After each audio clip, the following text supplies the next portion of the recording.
मैं आजाद हूँ, मेरे पिता का नाम स्वतंत्रता और मेरा घर जेल खाना है।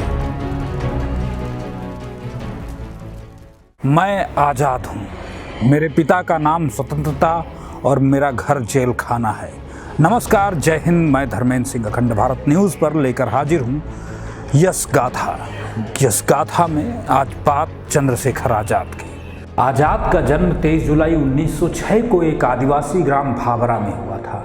काकोरी ट्रेन डकैती और सैंडर्स की हत्या में सम्मिलित निर्भीक महान देशभक्त व क्रांतिकारी चंद्रशेखर आजाद का नाम भारतीय स्वतंत्रता संग्राम के इतिहास में बेहद अहम स्थान रखता है। चंद्रशेखर आजाद के पिता पंडित सीताराम तिवारी उत्तर प्रदेश के उन्नाव जिले के बदरका गांव के रहने वाले थे। एक बार गांव में भीषण अकाल पड़ा तो परिवार का पेट पालने के लिए पिता मध्य प्रदेश के भावरा में जा बसे।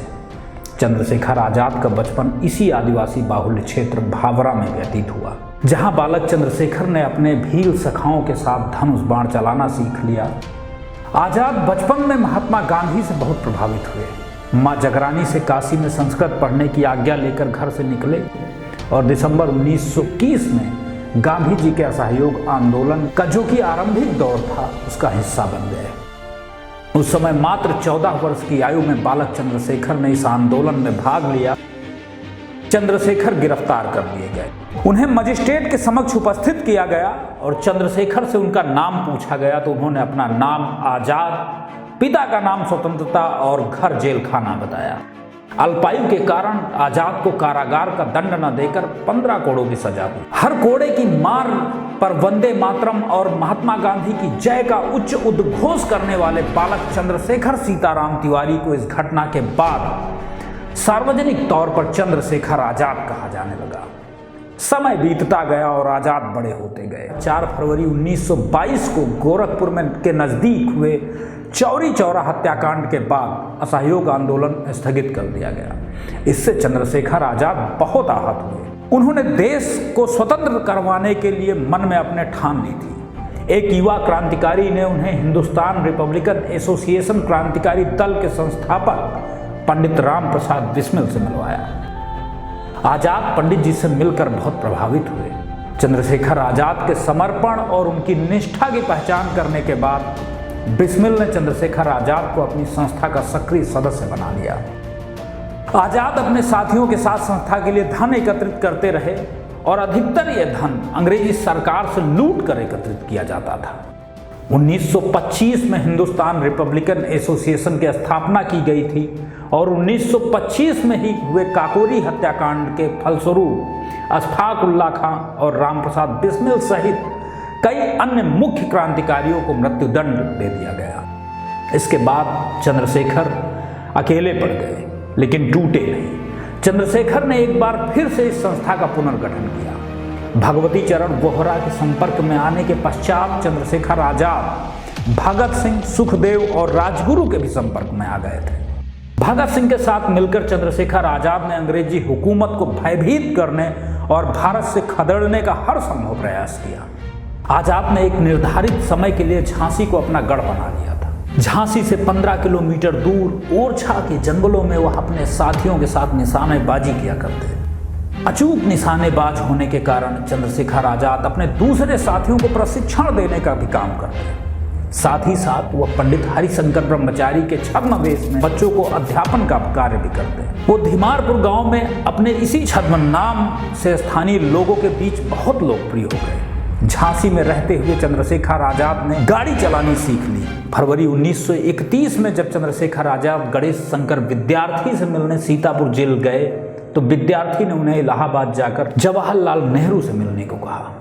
चंद्रशेखर आजाद बहुत आसान्वित हुए। चंद्रशेखर आजाद जवाहरलाल नेहरू से मिलने आनंद भवन गए तो, लेकिन जवाहरलाल नेहरू ने उन्हें सुनने से भी इनकार कर दिया।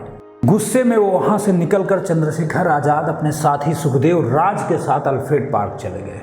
वो सुखदेव के साथ आगामी योजनाओं के विषय पर विचार कर ही रहे थे कि पुलिस ने उन्हें चारों तरफ से घेर लिया। आजाद ने अपनी जेब से पिस्टल निकालकर गोलियां दागनी शुरू कर दी। आजाद ने सुखदेव को तो वहां से भगा दिया और अंग्रेजों को स्वयं ही अकेले सामना करने लगे। दोनों तरफ से भीषण गोलीबारी हुई। लेकिन जब चंद्रशेखर के पास महज एक गोली शेष रह गई, उन्हें ऐसा लगा कि अब वो पुलिस का सामना ज़्यादा देर तक नहीं कर सकते। गोली सिर्फ एक। उन्हें खुद से बचपन का किया हुआ वो अपना वादा याद आया, जिसके तहत उन्होंने कहा था कि उनके जीते जी कोई भी अंग्रेज अधिकारी या कोई भी अंग्रेज सिपाही या अंग्रेजी सत्ता का कोई भी हुक्मरान कभी भी उनके शरीर को उनके जीते जी स्पर्श नहीं कर पाएगा, छू नहीं पाएगा, कोई उन्हें बंधक नहीं बना पाएगा। और उसी प्रण को दोहराते हुए, याद करते हुए, निभाते हुए अल्फ्रेड पार्क में 27 फरवरी 1931 को उन्होंने वो बची हुई गोली स्वयं पर दाग कर आत्म बलिदान कर लिया। पुलिस के अंदर चंद्रशेखर का भय इतना अधिक था कि उनके मृत शरीर के पास जाने तक की हिम्मत किसी की नहीं हुई। हजारों हजार राउंड गोलियां उनके मृत शरीर पर चलाई गईं। और जब पुलिस पूरी तरह से आश्वस्त हो गई कि चंद्रशेखर आजाद अब जीवित नहीं अपितु मृत हैं, तब जाकर कहीं कुछ अफसरों ने हिम्मत जुटाई और उनके शरीर के पास पहुंचे। जिस जामुन की पेड़ की ओट को लेकर के चंद्रशेखर आजाद ने पुलिस के ऊपर फायरिंग की थी, उस जामुन के पेड़ को तत्काल रातों रात वहां से कटवा दिया गया। चंद्रशेखर आजाद के शरीर का आत्म संस्कार जो किया गया, उसके संबंध में भी हिंदुस्तान की किसी भी जनता को कोई जानकारी नहीं दी गई, किसी को नहीं पता चला। हर किसी से यह बात छुपाई गई। आज़ादी के बाद स्वतंत्रता प्राप्ति के पश्चात जिस पार्क में उनका निधन हुआ था, वो शहीद हुए थे, उस पार्क का नाम अल्फ्रेड पार्क से बदलकर चंद्रशेखर आजाद पार्क रख दिया गया और उस स्थान पर चंद्रशेखर आजाद की एक मूर्ति लगाई गई। कुछ ही वर्षों पहले भारत के प्रधानमंत्री नरेंद्र मोदी स्वयं गए थे और जिस गांव में उनका बचपन पला था, मध्य प्रदेश के जिस गांव में वो रहे थे, धीमारपुर, उसका नाम बदलकर आजादपुरा रख दिया गया। ऐसे थे चंद्रशेखर आजाद।